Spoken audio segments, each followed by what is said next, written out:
Rectum के cancer में कितने स्टेजेस होते हैं, आइए जानते हैं। हेलो फ्रेंड्स, मेरा नाम डॉक्टर प्रवीण कुमार है। मैं कैंसर सर्जन हूँ। डाइजेस्टिव सिस्टम कैंसर्स और गायनेकोलॉजिकल कैंसर्स मेरा स्पेशलिटी है। दोस्तों, कोई भी कैंसर के ट्रीटमेंट डिसीजन के लिए दो इंपॉर्टेंट इन्फॉर्मेशंस लगते हैं। एक तो है कि कहाँ से पैदा हुआ और कौन से टाइप का कैंसर है, जो बायोप्सी से पता चलता है। और दूसरा चीज़ है ये कितना फैला है, इसका मतलब है कौन से स्टेज में है।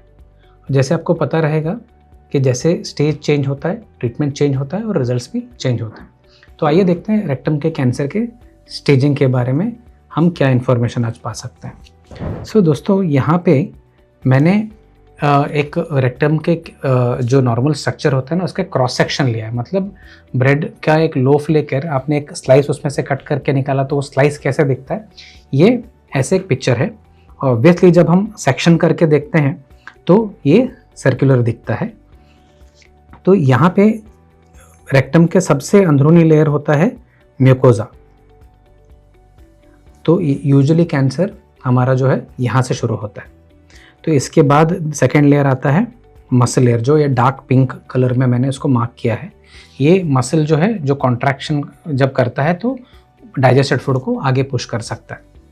इसके बाद आता है एक फैट का लेयर जिसको हम मीजोरेक्टम बोलते हैं, उस जो रेक्टम को सब जगह से सराउंड करता है। इसके बाद आते हैं मीजोरेक्टल फेशिया और जो सिरोजल कवरिंग है, सबसे आउटर मोस्ट कवरिंग है। जो कैंसर है ना, अंदरूनी लेयर से शुरू होता है और बाहर की तरफ फैलता है। और जैसे जैसे फैलता है ये लिम्फ नोड्स में भी बीमारी फैला सकता है और इसके साथ ही साथ दूर दराज के एरिया में भी फैल सकता है। तो इसको हम कैसे स्टेज करते हैं, तो ये हम आज थोड़ा डिस्कस करते हैं। स्टेज 1। तो स्टेज 1 में ना जो बीमारी है लिम्फ नोड्स में नहीं रहता है, और ये जो बीमारी है जो रेक्टम के अंदरूनी लेयर से सिर्फ उधर तक ही सीमित रहता है। मतलब ये जो लेयर 1 और लेयर 2 है, म्यूकोजा, सब म्यूकोजा और मस्कुलरिस प्रोप्रिया, इधर तक ही सीमित रहता है।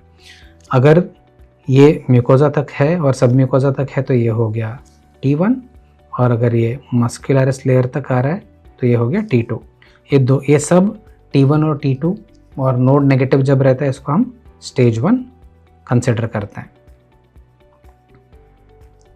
स्टेज 2, यहाँ पे भी जो बीमारी है लिम्फ नोड्स में नहीं रहता है, बट और थोड़ा डीप गया रहता है रेक्टम के वॉल में।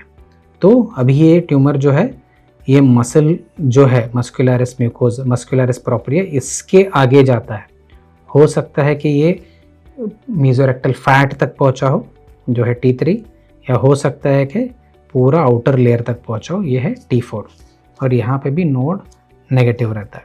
तो ये हो गया स्टेज 2।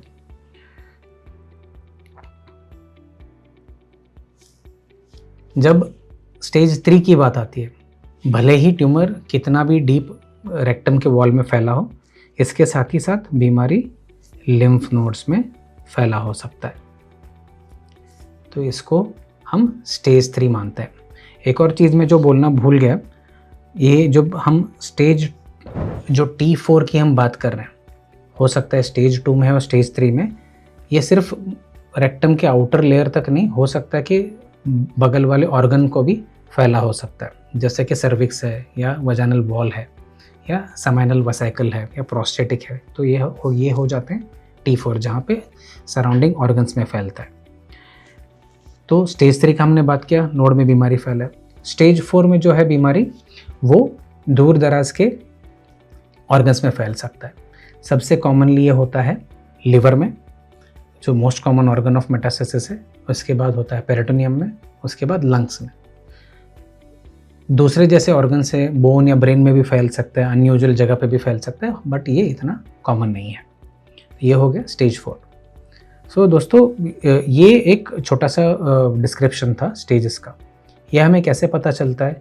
एक तो है कि हम रेक्टम में हम MRI करते हैं, which is very very sensitive, तो बहुत ज़्यादा एक्यूरेसी रहता है। इससे हमें T कौन सा है, मतलब ट्यूमर का स्प्रेड कितना डेप्थ है, वो पता चलता है।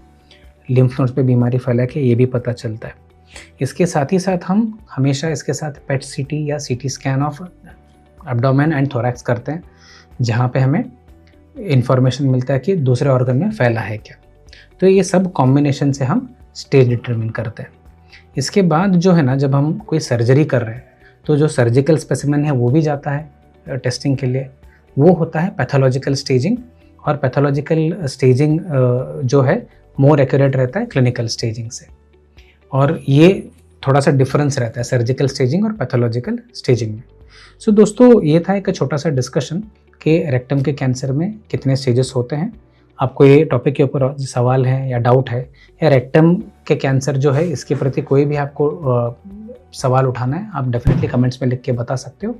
हम इन डाउट्स को क्लियर करने की कोशिश करेंगे। Thank you very much.